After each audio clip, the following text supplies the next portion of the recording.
बिस्मिल्लाहिर्रहमानिर्रहीम। अस्सलाम वालेकुम स्टूडेंट्स, मैं हूं वाजिद अली कब्बो, आपका केमिस्ट्री टीचर।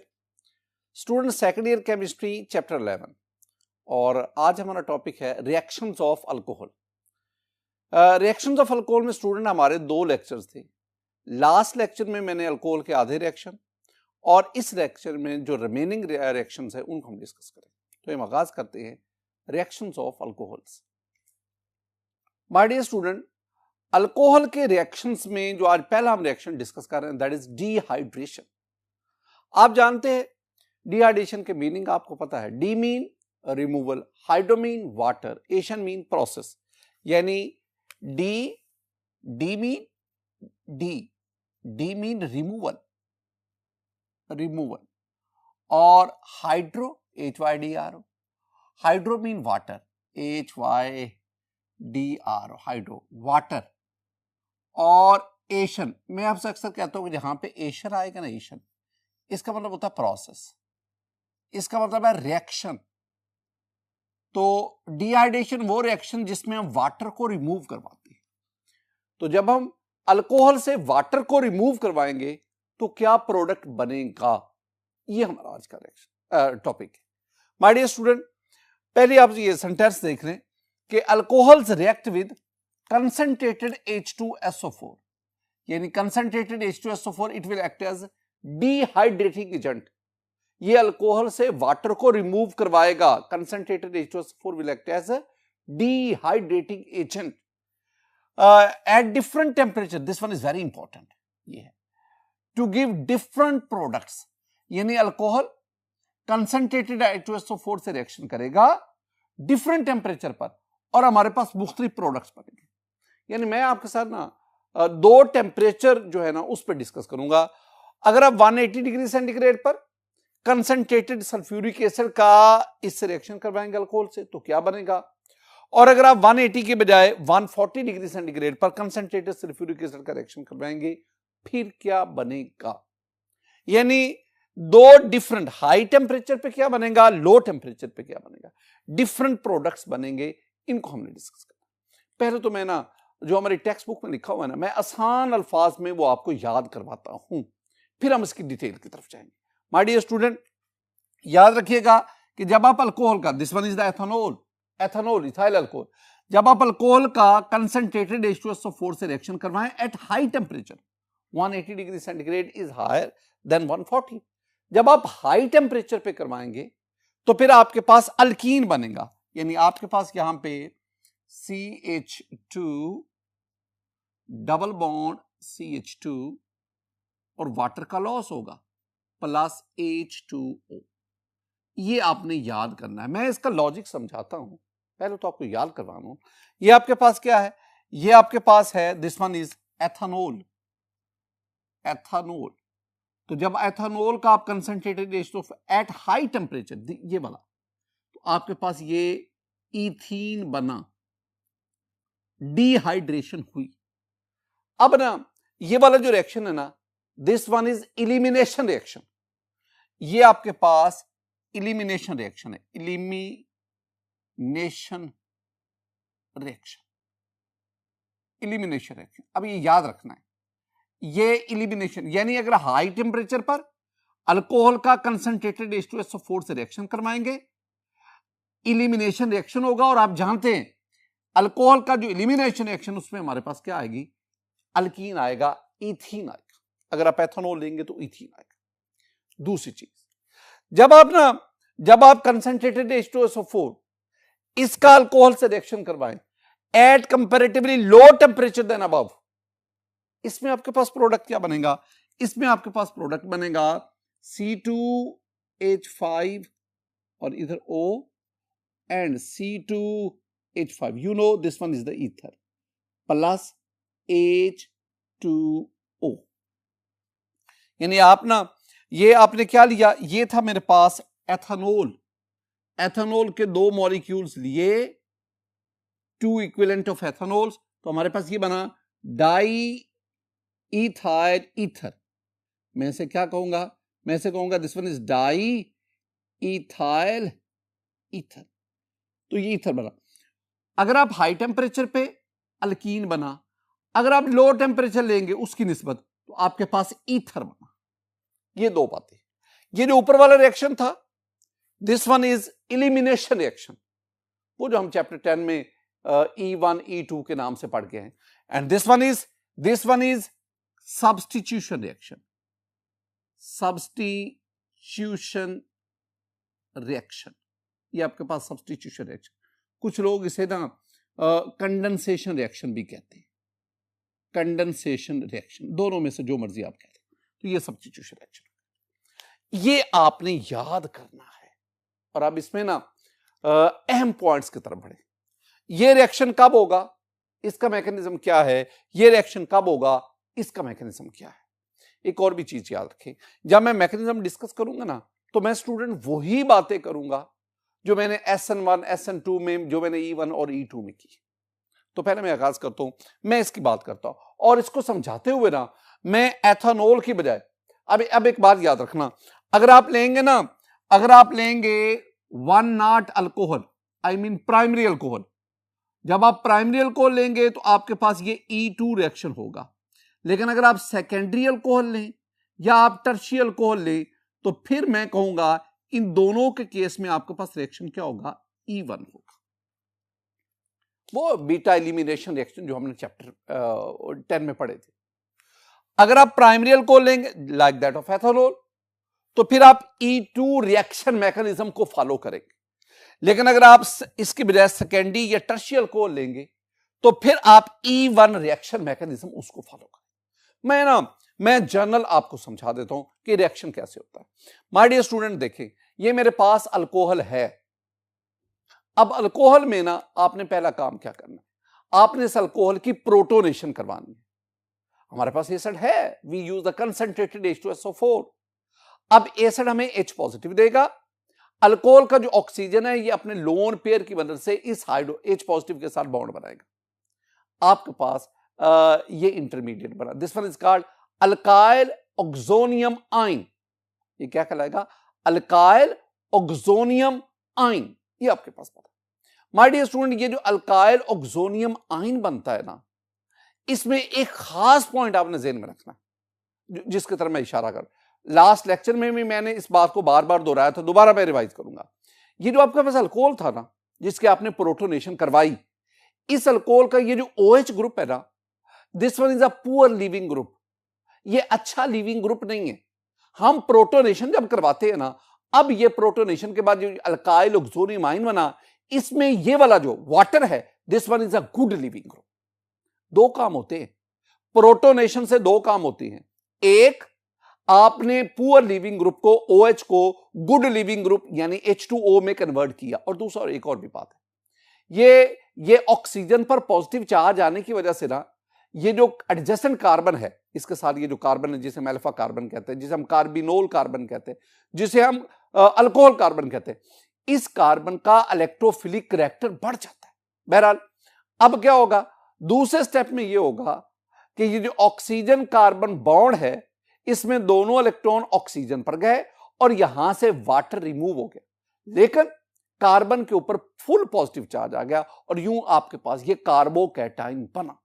मैं यहां पे एक बहुत अहम बात करने जा रहा हूं माय डियर स्टूडेंट। ये जो कार्बोकैटायन बना, ये जो मैं आपको मैकेनिज्म समझा रहा हूं ना, ये सेकेंडरी और टर्शियरी अल्कोहल के बारे में है, और मैं ये E1 रिएक्शन उसकी बात कर रहा हूं। अच्छा, ये जो आपके पास कार्बोकैटायन बना ना, this carbocation is stable at high temperature. This one is the important, ये हाई टेम्परेचर पर स्टेबल होता है। अब ये जो आपके पास कार्बोकैटायन बना, अब क्या होगा, अब आप तीसरे स्टेप पे आ जाए। अब तीसरे स्टेप में क्या होगा कि आपके पास ये एक और वाटर मॉलिक्यूल आएगा। वाटर मॉलिक्यूल करेगा क्या, करेगा, इससे डीप्रोटोनेशन करेगा। जब डीप्रोटोनेशन करेगा यानी प्रोटॉन ले जाएगा, ये दोनों इलेक्ट्रॉन यहां पे आ गए और इन कार्बन के दरमियान डबल बॉन्ड होना, यूं आपके पास ये अल्कीन हासिल हुआ। ये मैंने E1 रिएक्शन की बात की, ये मैंने उस मैकेनिज्म की बात की जिसमें आप सेकेंडरी और टर्शियरी अल्कोहल उसको आप अल्कीन में कन्वर्ट करते। प्राइमरी अल्कोहल के बारे में आप जानते हैं कि अगर आप प्राइमरी अल्कोहल की बात करेंगे, ये आपके पास एथेनॉल है। जब आप इसकी प्रोटोनेशन करवाएंगे तो ये आपके पास alkoxide, alkyl oxonium ion बना। अब ये जो अल्काइल ऑक्सोनियम आइन है ना, ये फर्दर कार्बोकैटायन में कन्वर्ट नहीं होगा, क्योंकि जो प्राइमरी अल्कोहल है उससे बनने वाला carbocation, I mean primary carbocation highly unstable है, उसके बनने के चांसेस कम। तो यहीं पे क्या होगा, यहीं पे ही इसकी डीप्रोटोनेशन होगी और डीप्रोटोनेशन के नतीजे में आपके पास अल्कीन हासिल होगा। ये सिंगल स्टेप रिएक्शन हुआ ना, इसमें ये तो इंटरमीडिएट आ गया ना। ये वाला जो आपके पास बना ना, this one is E2 reaction mechanism, और ये आपके लिए यूजफुल होता है फॉर प्राइमरी अल्कोहल। सारी बात ओवरऑल हम क्या कहेंगे, हम कहेंगे जब अल्कोहल को कंसंट्रेटेड H2SO4 से रिएक्शन करवाएं एट हाई टेम्परेचर, तो आपके पास जो है डिहाइड्रेशन होगी, वाटर रिमूव होगा, आपके पास अल्कीन बनेगा। This one is elimination reaction. ये एलिमिनेशन, मैं एक और खास बात आप तक कन्वे करता चलूं, चैप्टर 8 में आपने पढ़ी। माय डियर स्टूडेंट, टेम्परेचर के लिहाज से जरा गौर से देखना, पहले एक चीज सुनो, ये जो मैंने यहां पे टेम्परेचर लिखा ना 180 degree centigrade, this temperature is for primary alcohol. अगर आप सेकेंडरी और टर्शियरी अल्कोहल की बात करेंगे, टेम्परेचर कम होगा। कैसे? अगर आप प्राइमरी अल्कोहल लेंगे, प्राइमरी अल्कोहल के लिए आपको टेम्परेचर 170 टू 180 डिग्री सेंटीग्रेड चाहिए। अगर आप सेकेंडरी अल्कोहल की डिहाइड्रेशन करवाएंगे जिससे अल्कीन बनेगा, आपके पास टेम्परेचर यहां पे 100 टू 140 डिग्री सेंटीग्रेड चाहिए। और अगर आप टर्शियरी अल्कोहल की डिहाइड्रेशन करवाएंगे तो यहां पे आपके पास टेम्परेचर और कम होगा, आपके पास यहां पे टेम्परेचर 25 टू 80 डिग्री सेंटीग्रेड चाहिए। यानी अगर मैं ऑर्डर ऑफ रिएक्टिविटी की बात करूं, डिहाइड्रेशन, ये जो अभी हम पढ़ रहे हैं डिहाइड्रेशन, तो ऑर्डर ऑफ रिएक्टिविटी में tertiary alcohol more active than secondary alcohol, more active than primary alcohol. यानी ये भी रिएक्शन वही है जिसमें CO बॉन्ड ब्रेक हुआ।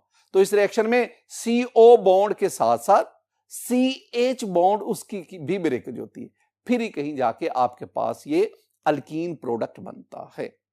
अब दूसरी तरफ आ जाए, अब हम बात करते हैं दूसरे रिएक्शन की, जिस रिएक्शन को हम कहते हैं सब्स्टिट्यूशन रिएक्शन, जो कंडेंसेशन रिएक्शन। पहले अब जनरली एक दफा रिएक्शन को तो देखें ना। माय डियर स्टूडेंट, मेरे पास ये एक इथाइल अल्कोहल का मॉलिक्यूल है, ये इथाइल अल्कोहल का दूसरा मॉलिक्यूल है। अब क्या हुआ, एक मॉलिक्यूल ने H दिया, दूसरे ने OH दिया, इसका मतलब लॉस ऑफ वाटर हुआ, डिहाइड्रेशन हुई, और इससे ये बॉन्ड इसके साथ बना और आपके पास ये ईथर बन गया। इसके लिए टेम्परेचर कम चाहिए, लो टेम्परेचर भी होता है। इसमें भी अगर आप प्राइमरी अल्कोहल की बात करेंगे तो that follows the SN2 mechanism, और आप सेकेंडरी अल्कोहल की बात करेंगे that follows the SN1 mechanism. मैं आपको जनरली ये समझा देता हूं ये रिएक्शन हुआ क्या। होता बड़ा क्या स्टूडेंट, होता ये कि आपके पास ये अल्कोहल है ना, आप उसकी प्रोटोनेशन करवाएं, बिल्कुल उसी तरह जैसे हम ऊपर वाले रिएक्शन में पढ़ के आए। जब आप अल्कोहल की प्रोटोनेशन करवाएंगे, आपके पास ये अल्काइल ऑक्सोनियम आइन बना। अब ये जो अल्काइल ऑक्सोनियम आइन बना दूसरे स्टेप में आके, मैं ये सेकेंडरी और टर्शियरी अल्कोहल की बात कर रहा हूं। अब इसमें आके क्या होगा, इसमें जब आप आएंगे तो अब ये जो न्यूक्लियोफाइल है, अब ये यहां पे अटैक करेगा। अब ये आपके पास ये एक और, आप इसमें यहां जो न्यूक्लियोफाइल आएगा that is an other alcohol molecule. तो एक और अल्कोहल मॉलिक्यूल आएगा, वो इस कार्बन के साथ बॉन्ड बनाएगा, आपके पास ये इंटरमीडिएट बनेगा, इसमें से ये लॉस होगा और यूं आपके पास ये ईथर बनेगा। अब इसमें ये एक पैटर्न है, लेकिन अगर आप प्राइमरी अल्कोहल की बात करेंगे definitely then we have to follow the SN2 mechanism. मैंने जितनी बातें आपको समझाई ना, मैं उसको समराइज करना चाहता हूं। माय डियर स्टूडेंट, मैं आपसे ये कहूंगा कि alcohols upon acidic dehydration gives 2 type of reactions. Number 1, पहला reaction elimination reaction, a unimolecular dehydration. इसमें आपके पास ये इथाइल अल्कोहल है, concentrated H2SO4, high temperature 180 degree centigrade, you get the alkene ethene plus water. दूसरा आपके पास क्या है, सब्स्टिट्यूशन रिएक्शन। सब्स्टिट्यूशन रिएक्शन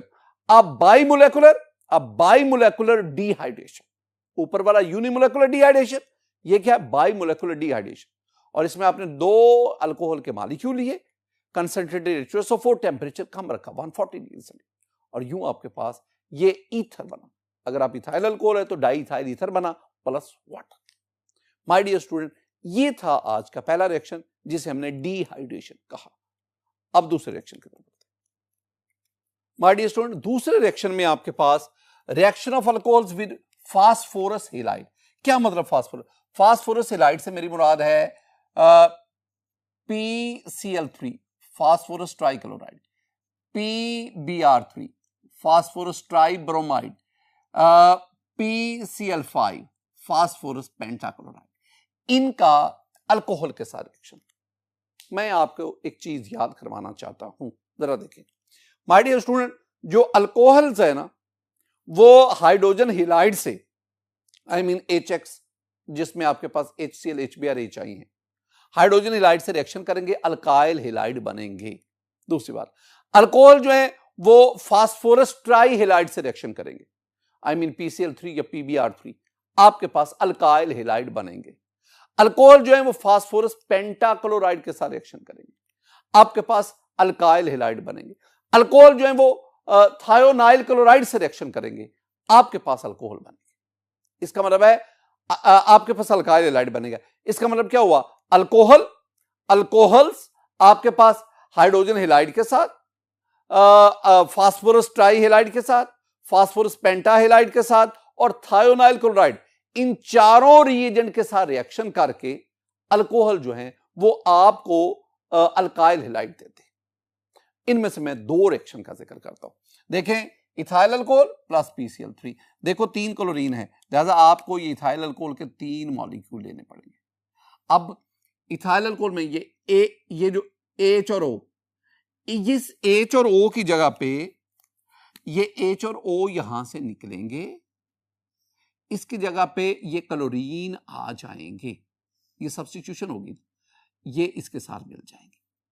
अब ये देखें आपके पास 3 है ना, तो 3 C2H5, 3 इथाइल आ गए, और इधर क्लोरीन भी कितने 3 है, तो वो 3 क्लोरीन इसके साथ मिल गए, ये बन गया ethyl chloride. This one is an alkyl halide. अब ये फास्फोरस 1 है, हाइड्रोजन 3 है, ऑक्सीजन 3 है। जब हाइड्रोजन 3 है तो हम इसे लिखते हैं H3, एक फास्फोरस है P, ऑक्सीजन कितने 3, तो O3, H3PO3 फास्फोरस एसिड। आप ना इस फास्फोरस एसिड को यूं भी लिख सकते हैं POH टेकन थ्राइस, ये इस तरह भी लिख लें फास्फोरस, ये फास्फोरस एसिड, बिल्कुल इसी तरह। अगर आप इसका इससे रिएक्शन करवाएं, अब आप इसमें देखें, मैंने करना वही है, ये जो H है ना, ये एक Cl के साथ मिलेगा तो क्या बना देगा, एक के साथ मिलेगा तो ये बना देगा HCl। अच्छा, दूसरी बात, अब ये इथाइल C2H5, ये एक क्लोरीन ले लेगा, 5 में से 4 रहेगा ना, एक तो HCl के साथ मिल गया, 4 में से एक क्लोरीन इसके साथ आ गया। अब ये, अब बाकी यहां पे 3 क्लोरीन रह गए, P रह गया, O रह गया और 3 क्लोरीन, तो आप कहेंगे POCl3। अब आप इसमें देख लें, ये आपके पास फास्फोरस ट्राइक्लोराइड, ये आपके पास फास्फोरस पेंटाक्लोराइड, दोनों अल्कोहल के साथ, these are alcohols, ethyl alcohol. आपके पास ये प्रोडक्ट मांगे, ये प्रोडक्ट क्या है, this one is alkyl halide, ये आपके पास alkyl halide. My dear student, हम आगे बढ़ते हैं। The very important reaction, very important topic, and that is Lucas test. मैं कह देता हूं कि this one is we raise power infinity important, बहुत बहुत अहम है। ल्यूकस टेस्ट है क्या? पहले एक सेंटेंस पढ़ते हैं ना, फिर हम ल्यूकस टेस्ट की तरफ आते हैं। Primary, secondary and tertiary alcohols, वो जो मोनोआइडिक अल्कोहल थे 3 किस्म के, प्राइमरी, सेकेंडरी, टर्शरी, तो ये जो तीनों किस्म के अल्कोहल हैं आर आइडेंटिफाइड एंड डिस्टिंग्विश्ड। ये 2 बातें आ गई, आइडेंटिफाइड एंड डिस्टिंग्विश्ड, यानी अगर आप अल्कोहल को किसी और से पहचानना चाहते हैं तो आप ल्यूकस टेस्ट, और अगर आप तीनों किस्म के अल्कोहल आपके पास है, आपके पास इथाइल अल्कोहल, आपके प्राइमरी भी है, सेकेंडरी भी है, टर्शियरी भी है, तीनों किस्म के अल्कोहल्स को अगर आप आपस में डिस्टिंग्विश करना चाहते हैं तो आप किसकी मदद लेंगे? Lucas test. तो primary, secondary and tertiary alcohols are identified and distinguished by reacting with them with concentrated HCl in anhydrous zinc chloride। ये इंपॉर्टेंट है, concentrated HCl in anhydrous zinc chloride। My dear student, ये जो दो चीजें है ना, concentrate और इन दोनों को हम कहते हैं दीज आर ल्यूकस रीएजेंट। अगर आपसे कहें ना कि व्हाट इज ल्यूकस रीएजेंट, तो आप कहें a mixture of concentrated HCl in anhydrous zinc chloride. Concentrated HCl का एनहाइड्रस जिंक क्लोराइड में मिक्सचर जो है, उस मिक्सचर को हम कहते हैं ल्यूकस रीएजेंट। ये मैंने बार बार यूज करना है। This reaction is called Lucas test. तो पहले हम क्या कहेंगे, क्या हम क्या कह रहे हैं? अल्कोहल्स प्राइमरी, सेकेंडरी, टर्शियरी, जब उनका ल्यूकस रीएजेंट से रिएक्शन करवाते हैं, इस ल्यूकस रीएजेंट की मदद से हम उनको डिस्टिंग्विश करते हैं। जब डिस्टिंग्विश करते हैं तो this test is called the Lucas test. कैसे होता है? पहले तो ये जरूरत समझे, यानी यहां पे जो हमारे पास अभी तक आते हैं ना, वो अल्कोहल्स आ गए, ल्यूकस रीएजेंट आ गया, और इस टेस्ट की मदद से हम अल्कोहल को आइडेंटिफाई और डिस्टिंग्विश करते हैं। ये इतनी बात होगी। और ल्यूकस रीएजेंट है क्या? A mixture of concentrated HCl in anhydrous zinc chloride, उसको हम ल्यूकस रीएजेंट कहते हैं। हम आगे बढ़ते हैं। माय डियर स्टूडेंट, एक सेंटेंस जरा देखना। In Lucas test alcohols are converted into corresponding alkyl halide, यानी अल्कोहल्स ल्यूकस रिएजेंट से रिएक्शन करेंगे, अल्काइल हैलाइड बनेंगे। Alkyl halide, alkyl halides are synthetic compound, ये नेचुरली एग्जिस्ट नहीं करते। They most of the alkyl halide are insoluble in water, so they form oily layer over. ऐसे लगता है जैसे पानी के ऊपर ऑयल है, तेल की तरह ये पानी के ऊपर तैरते, इनसॉल्युबल इन वाटर होने की वजह से। तो अल्काइल, अब ना तीन किस्म के आपके पास आ गए, primary alcohol, secondary alcohol, tertiary alcohol. My dear student, ये जो अल्कोहल्स हैं, ये ल्यूकस रिएजेंट के साथ कैसे रिएक्शन देते हैं, वजह क्या है? पहले मैं आपको ना सारे टेस्ट समझाना चाहता हूं, सारी बातें बताना चाहता हूं, फिर ये जो आपकी टेक्स्ट बुक में लिखा हुआ है इसको हम एंड पे पढ़ लेंगे। जरा देखें माय डियर स्टूडेंट, मेरे पास ना मैं ये आपको ना ल्यूकस टेस्ट ये परफॉर्म करके देता हूं। मेरे पास क्या है? मेरे पास ना ये प्राइमरी, सेकेंडरी और टर्शियरी अल्कोहल्स हैं। मेरे पास ये ल्यूकस रिएजेंट है। Lucas reagent mean a mixture of concentrated HCl in anhydrous zinc chloride, ये मेरे पास है।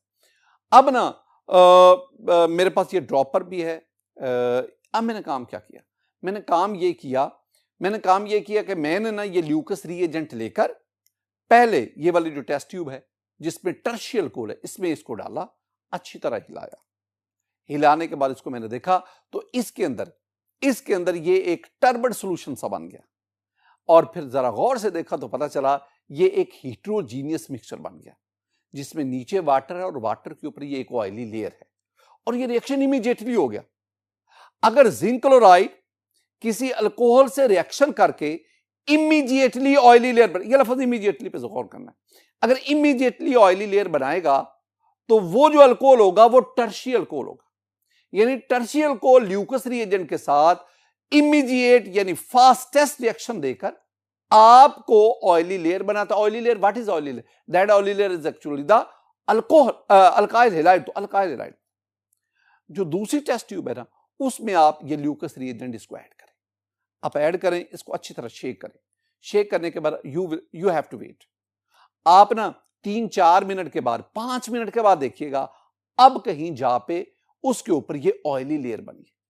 इसका मतलब है अगर कोई अल्कोहल ल्यूकस रिएजेंट के साथ रिएक्शन करके 5 से 10 मिनट में, 5 मिनट से ज्यादा ही टाइम लग जाता है, 5 से 10 मिनट के अंदर ऑयली लेयर बनाए, that alcohol is secondary alcohol.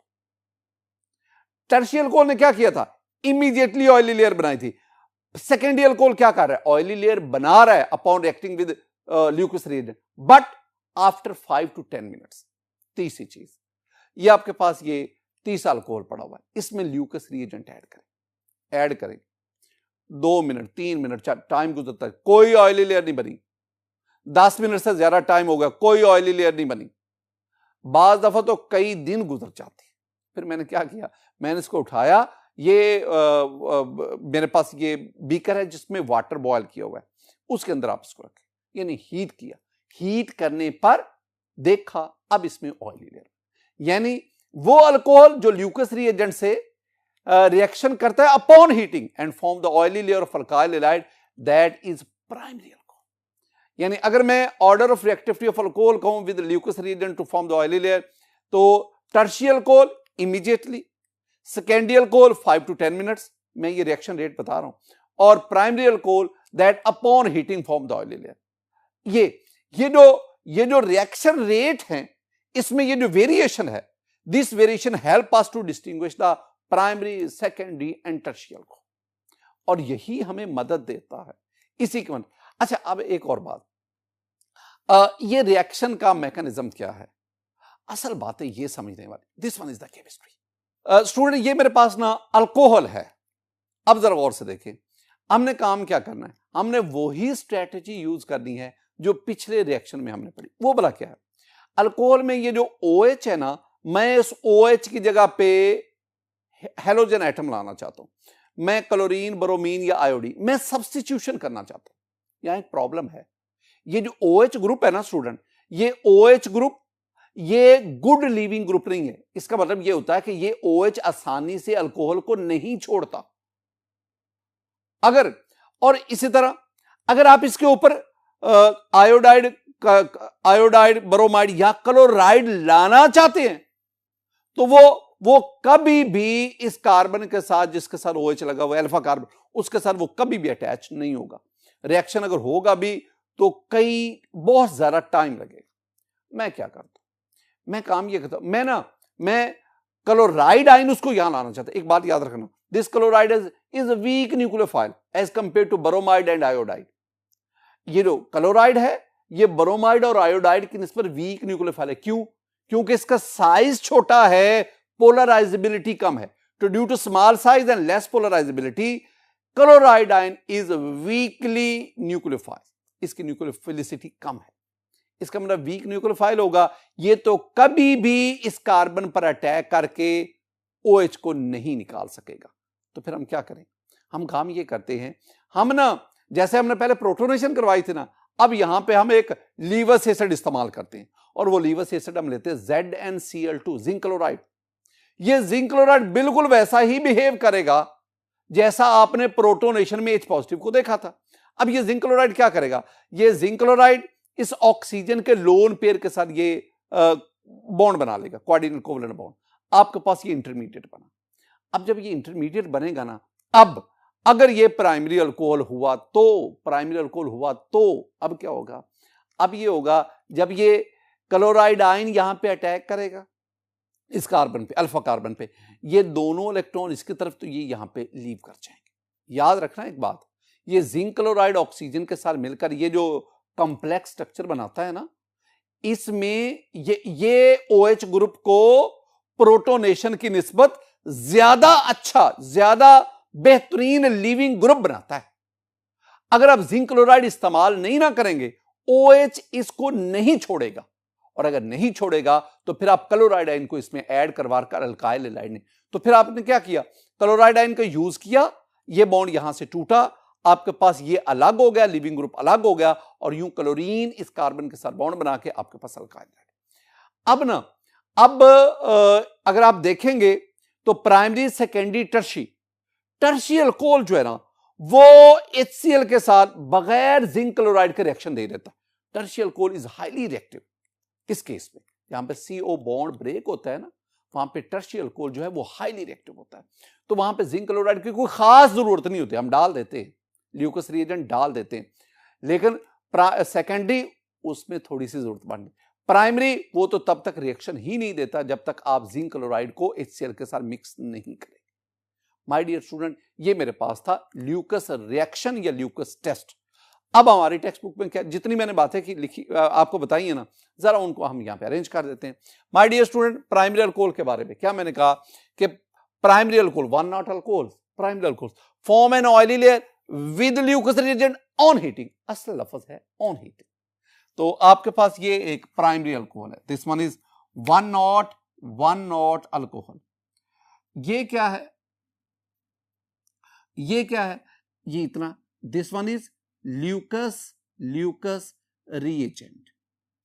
अच्छा, तो मैंने क्या कहा, ये इसके साथ रिएक्शन करेगा अपॉन हीटिंग, एरो के नीचे आप हीट कहेंगे। आपके पास प्रोडक्ट क्या बनेगा, वेरी सिंपल। प्रोडक्ट में स्टूडेंट OH के साथ मिला वाटर बन गया और OH की जगह पे Cl आ गया, तो RCH2Cl प्लस H2। अब ये वाला जो है ना, ये अल्काइल हैलाइड है, this one is alkyl halide, it has oily nature, ये वाटर के ऊपर फ्लोट करता है। Secondary alcohol forms an oily layer with in 5 to 10 minutes, ये इंपॉर्टेंट है। ये आपके पास क्या है, ये सेकेंडरी अल्कोहल है। सेकेंडरी अल्कोहल ये क्या है, ये ल्यूकस रिएजेंट, रिएक्शन करेगा और 5 से 10 मिनट में, 5 to 10 मिनट्स के बाद आपके पास काम इसमें ये करना है कि आपने OH और H को मिलाना है, ये वाटर बन गया और जहां पे OH था वहां पे Cl लगा दो, तो आपके पास प्रोडक्ट, बाकी को मत छेड़े, आपके पास जो प्रोडक्ट स्टूडेंट बनेगा वो CH, इधर भी R, इधर भी R और इधर Cl आ गया, ये आपके पास सेकेंडरी अल्काइल हैलाइड बना प्लस H2। बिल्कुल इसी तरह ये आपके पास क्या है, this one is tertiary alcohol, ये क्या है, this one is Lucas reagent. अब ये रिएक्शन करेगा, क्या कहा, इमीडिएटली, यहां पे आप क्या लिखेंगे, इमीडिएटली, और आपके पास वो स्ट्रेटेजी, OH H के साथ मिला वाटर, OH की जगह पे आप Cl ले आएंगे, तो आपके पास जो प्रोडक्ट बनेगा वो क्या है, C कार्बन, इधर भी alkyl group, alkyl group, alkyl group, और यहां OH की बजाय Cl आ गया। Now this is alkyl halide plus H2O। My dear student, ये मेरे पास था Lucas test, very important examination point. अब हम आगे बढ़ते हैं। माय डियर स्टूडेंट, एक और बहुत इंपॉर्टेंट क्वेश्चन क्या है, distinguish between methanol and ethanol, methyl alcohol और इथाइल अल्कोहल को, यानी आपके पास ना ये दो कलरलेस लिक्विड हैं, मैं कहता हूं एक इसमें मेथानोल एक एथानोल, आप कैसे डिस्टिंग्विश करेंगे, आप उसको एक्सपेरिमेंटली कैसे बताएंगे कि ये लिक्विड मेथानोल है, ये लिक्विड एथानोल, कैसे बताएंगे। उसके लिए हम क्या कहेंगे, हम कहेंगे कि ethanol and methanol can be distinguished by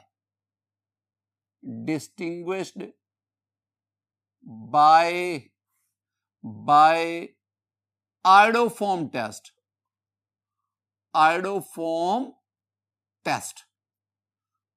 और भी कई टेस्ट हैं लेकिन मैं सिर्फ इसकी तरफ आता हूं। तो आप एथानोल और मेथानोल को आयोडोफॉर्म टेस्ट से डिस्टिंग्विश करना। अच्छा, ये आयोडोफॉर्म क्या है जरा देखना स्टूडेंट, मेरे पास ना ये है haloform CH3, this one is haloform. Haloform मैं 4 आपके साथ शेयर करता हूं। अगर मैं लिखूं CHF3, this is fluoroform, this one is a colourless gas. CHCl3, this one is chloroform. CHBr3, this one is bromoform. Chloroform and bromoform, these are colorless liquids. And CHI3, this is iodoform. अब आप इसका molecular formula देखो, CHI3, this one is iodoform, and iodoform is bright yellow crystals. This one is the solid, this one bright yellow solid, crystalline solid, this one is iodoform. अब होता भला क्या है, मैं अल्कोहल की बात करता हूं। माय डियर स्टूडेंट, अल्कोहल्स में ऐसे अल्कोहल जिसमें इस कार्बन पर ये OH इस कार्बन से अटैच है, this carbon is called the, 3 में नाम आपको बार बार बताता हूं, this is called alpha carbon, this is called carbinol carbon, this one is called alcohol carbon. अगर किसी ये गौर से बात को सुनना है, अगर किसी अल्कोहल में इस अल्फा कार्बन पर एक मिथाइल ग्रुप होगा, एटलीस्ट एक मिथाइल ग्रुप, एटलीस्ट एक, तो that alcohol will show the iodoform reaction. अब आपके पास 2 अल्कोहल है, एक आपके पास है मेथानोल, एक आपके पास एथानोल है। अब मेथानोल में देखें, ये कार्बन जिसके साथ ये OH लगा, this one is alpha carbon, carbinol carbon, alcohol carbon. अब इसके साथ तीनों हाइड्रोजन है, कोई मिथाइल ग्रुप नहीं है। इसका मतलब है ये methanol it does not give positive iodoform test. Ethanol की बात करें जिसे हम मिथाइल अल्कोहल कहते हैं, ये OH इस कार्बन से attach, this is alpha carbon, इस कार्बन पर 2 हाइड्रोजन लगे हुए हैं, एक मिथाइल ग्रुप है। तो मैंने कंडीशन क्या लगाई, मैंने कहा कि वो अल्कोहल जिसमें अल्फा कार्बन पर एटलीस्ट 1 मिथाइल ग्रुप हो दैट शो पॉजिटिव आयोडोफॉर्म। तो ये एथानोल ने इस कंडीशन को पूरा किया, तो एथानोल गिव्स आयोडोफॉर्म टेस्ट। तो इसका मतलब क्या हुआ, एक अल्कोहल वो आयोडोफॉर्म टेस्ट नहीं दे रहा मेथानोल, दूसरा अल्कोहल वो आयोडोफॉर्म टेस्ट दे रहा है। इसका मतलब है हम एथानोल और मेथानोल इन दोनों को डिस्टिंग्विश कर सकते हैं by means of iodoform test. अब ये टेस्ट परफॉर्म कैसे किया जाता है माय डियर स्टूडेंट, ये देखें, ये मेरे पास ना ये कुछ टेस्ट ट्यूब्स हैं। ये जो पहली टेस्ट ट्यूब है इसमें हम 2 मोलर सोडियम हाइड्रोक्साइड लेते हैं। ये जो दूसरी टेस्ट ट्यूब है इसमें हमारे पास एथानोल है। जो तीसरी टेस्ट ट्यूब है इसमें हमारे पास मेथानोल है, और बाकी टेस्ट ट्यूब्स में भी हमने डिफरेंट अल्कोहल्स दिए। ये जो लास्ट टेस्ट ट्यूब है इसमें we have 10% iodine aqueous solution. अब आयोडीन का एक्वस सोल्यूशन कैसे बनाया, हमने ना पोटाशियम आयोडाइड को वाटर में ऐड किया और यूं हमारे पास ये एक्वस सोल्यूशन बना। अब काम क्या करना है, 3 चीजें इंपॉर्टेंट है, अल्कोहल, आयोडीन, सोडियम हाइड्रोक्साइड, ये 3 चीजें इंपॉर्टेंट है। माय डियर स्टूडेंट, आपने काम ये करना है, आपने ये टेस्ट ट्यूब लेकर ना इसमें ये थोड़ी सी मिकदार में ये पहली टेस्ट ट्यूब वाला एथानोल लेना है। अब ये जो एथानोल आपने लिया ना, आपने इस एथानोल में आयोडीन को ऐड करना है। जब आप ऐड करेंगे आपके पास डार्क ब्राउन सोल्यूशन बन गया। ये किसका सोल्यूशन है, ये आयोडीन और एथानोल का सोल्यूशन है।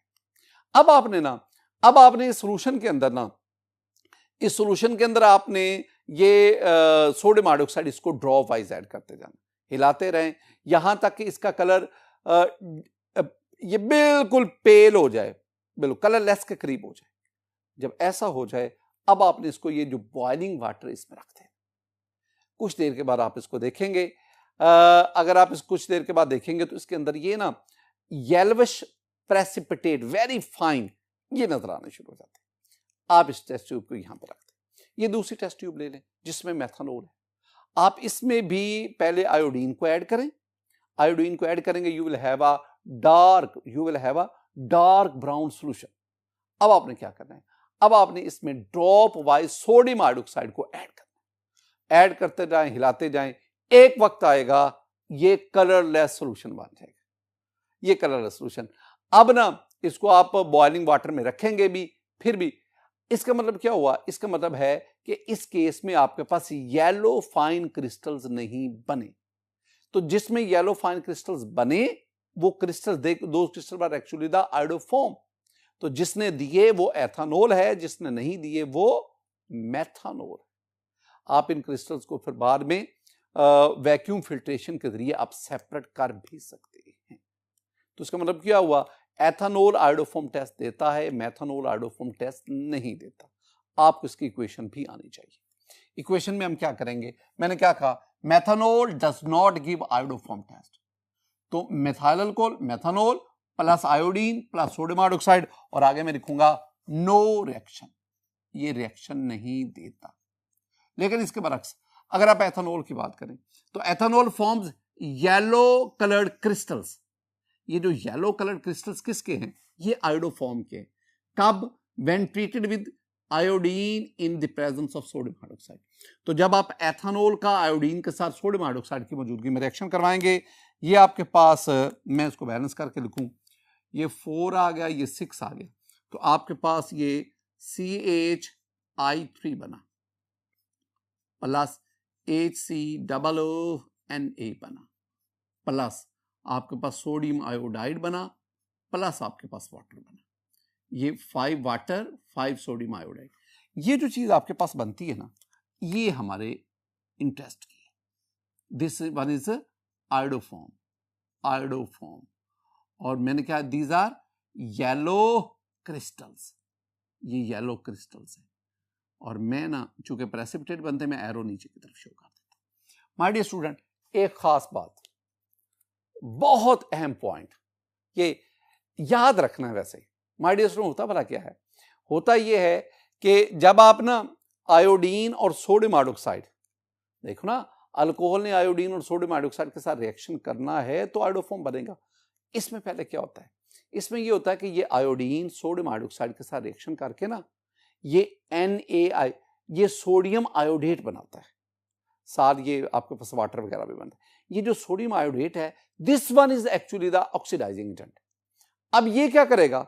ये पहले ना ये जो एथेनॉल है, ये जो इथाइल अल्कोहल है, इसको ये पहले एसेटल्डिहाइड में कन्वर्ट करता है।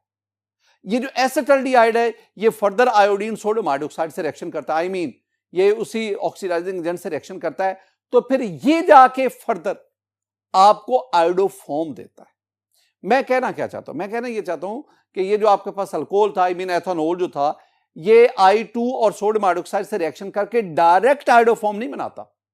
ये पहले अल्डिहाइड में कन्वर्ट होगा और अल्डिहाइड जो है वो फर्दर जाके आयोडोफॉर्म में, और ये सॉल्ट ऑफ ये फॉर्मेट वगैरह जो बना सोडियम फॉर्मेट, उसमें कन्वर्ट होगा। ये बात आपने ज़हन में बिठानी। आगे हम बढ़ते हैं student, uses of methanol and ethanol. ये हमारा जो चैप्टर 11 है ना, उसका जो पहला पोर्शन था अल्कोहल्स, तो ये अल्कोहल्स वाले पोर्शन का ये लास्ट वाला टॉपिक है। मेथनॉल के यूजेस क्या हैं? एथेनॉल और मेथनॉल के बेतहाशा यूजेस हैं। मैं यहां पे सिर्फ वो आपको तीन यूजेस याद करवाना चाहता हूं जो हमारी टेक्स्ट बुक में लिखे। देखो, मेथनॉल के बारे में पहली बात क्या है? It is used as a solvent for fats, oil, paints and varnishes. इनके लिए बतौर सॉल्वेंट के तौर पर इस्तेमाल। दूसरी बात, it is used as antifreeze in radiator of automobiles. गाड़ियों का जो ऑटोमोबाइल रेडिएटर्स हैं, उसमें ये एंटी फ्रीज के तौर पर। याद रखो, हमने पहले भी एक पढ़ा था, हमने पढ़ा था एथिलीन ग्लाइकोल। एथिलीन ग्लाइकोल भी गाड़ियों में बतौर एंटी फ्रीज, रेडिएटर में बतौर एंटी फ्रीज इस्तेमाल होता है। ये एंटी फ्रीज का काम क्या होता है? ये एक्चुअली ना जो वाटर है ना, उसकी लिक्विड स्टेट रेंज बढ़ाता है, बॉइलिंग पॉइंट भी बढ़ाता है, फ्रीजिंग पॉइंट कम करता है। तो आप एथिलीन ग्लाइकोल की बजाय आप मेथनॉल, इसको भी बतौर एंटी फ्रीज यूज कर सकते हैं। Next, it is use for denaturing of alcohol. ये मैं पीछे भी आपको पढ़ा के आया हूं कि अल्कोहल की डीनेचरिंग के लिए आप उसमें मेथनॉल को ऐड करते हैं। ये बड़ी डिटेल से हमने पीछे पढ़ा है। अब एथेनॉल क्या है? Ethanol is used as a solvent, a drink, शराब के तौर पर, and a fuel. It is used as a fuel in many countries. Brazil जो है उसमें एथेनॉल को गाड़ियों में बतौर फ्यूल, पेट्रोल की जगह पर, this is one is used as a substituent of petrol. तो ये ब्राजील में बहुत बड़े पैमाने पर इसका इस्तेमाल किया जाता है एज अ फ्यूल। और भी अदर जो कंट्रीज हैं वहां भी इसका इस्तेमाल है। इन फार्मास्यूटिकल प्रेपरेशंस, ये जो मेडिसिन वगैरह उसकी प्रेपरेशन में भी इसका बहुत ज्यादा इस्तेमाल। वो अक्सर मेडिसिन के ऊपर लिखा होता है 5% एथेनॉल, तो ये मेडिसिन की preparation. It is used as a preservative for biological specimen. जैसे हम फॉर्मलिन का इस्तेमाल करते हैं ना, क्लोरोफॉर्म का इस्तेमाल करते हैं ना, इस तरह ethanol is also used for the preservation of biological specimen. My dear student, आज के इस लेक्चर में मैंने आपको the remaining reactions of alcohol ये डिस्कस किए।